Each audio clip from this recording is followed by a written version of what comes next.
Breaking news now is a brand new Quinnipiac poll shows neurosurgeon Ben Carson in a statistical tie with Donald Trump. Blake Burman with the details right now, breaking in Washington. Good morning, Blake. Hi there, Maria. Good morning to you as well. The surge for Dr. Ben Carson continues as the latest Quinnipiac University poll shows.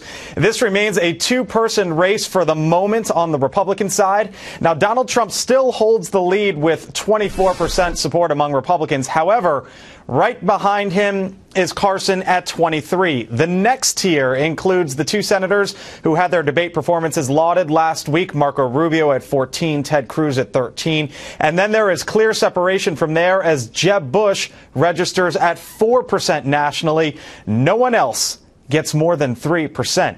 On the Democratic side, Hillary Clinton continues to see her numbers climb within her party. She gets 53% and has an 18-point lead over Bernie Sanders.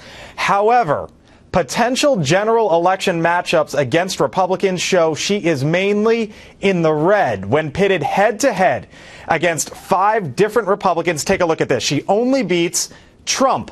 This poll shows she loses to Carson by 10 points, to Rubio as well, to Carson, and even to Chris Christie, as you can see there on the bottom. By the way, Maria, when registered voters were asked, Democrats and Republicans, registered voters as a whole, how they view a candidate, favorably or unfavorably, the highest rating among all the candidates was Carson at plus 24. The lowest was Bush. Only 25% of voters view him favorably compared to 58 unfavorably. Wow. Back to you. Yeah, really interesting numbers there, Blake. All right, thanks so much. Yep. Blake Burman joining us right now, Weekly Standard staff writer Michael Warren. Michael, good to see you. Thanks for joining us. What's your take on all of these numbers, this latest poll?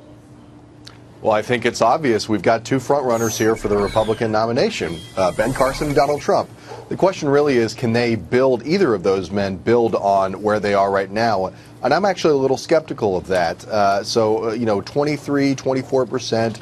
I've seen some polls for both men, Trump and Carson, as high as 27 or 28%, but they can't seem to break out of that 30% threshold.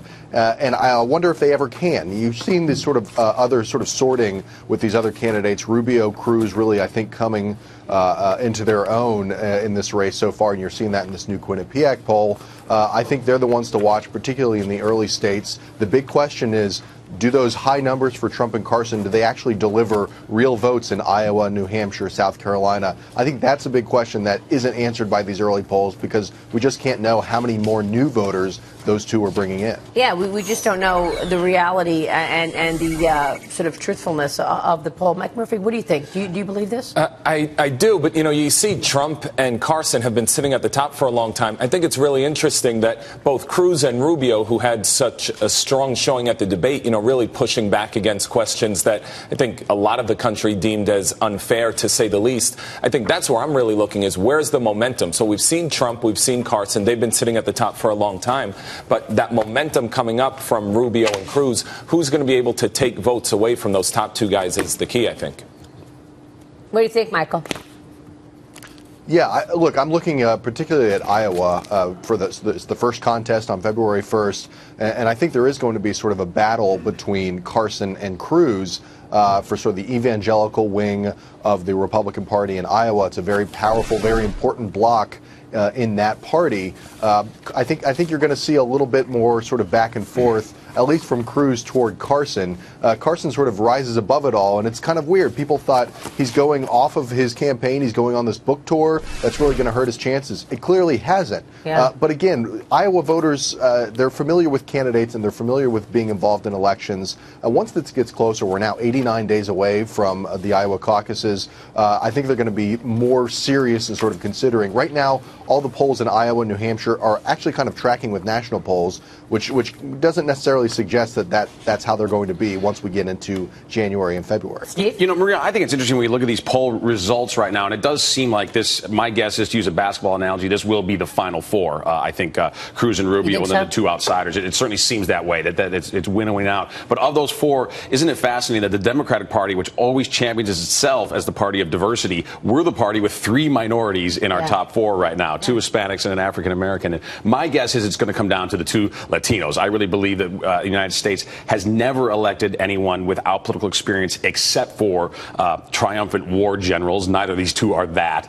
So I think in the end we are going to elect somebody with political experience. I think it's going to come down to a Cruz-Rubio race. And the question is which one of them can actually beat Hillary Clinton. I mean, that's going to be what voters are going to be deciding. Michael, what about all of the back and forth? We're also seeing Donald Trump step up his political attacks against Ben Carson as he continues to gain ground. Listen to this most recent one last night. Dr. Carson is lower energy than Jeb Bush, and I like him a lot, but he's not for dealing. He's not for making deals. Ben Carson can't do that. It's not his thing. Any sign that Trump may be getting worried about Carson gaining traction, or is this more of the same? Well, it is does follow the Trump model, which is anytime somebody gets close to him in the polls, he goes after them. And usually it works. I'm not so sure it works this time for a couple of reasons. First of all, the Carson and Trump voter who might be considering either one of those two, I don't know how many of those there are. There's not a lot of crossover.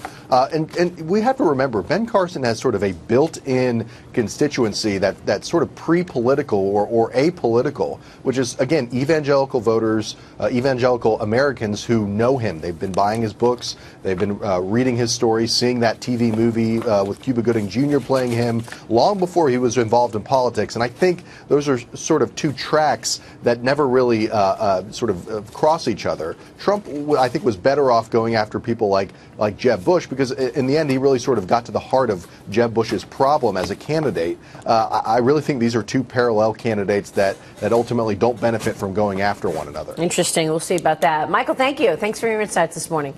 We'll see you soon. Maria. Michael Warren.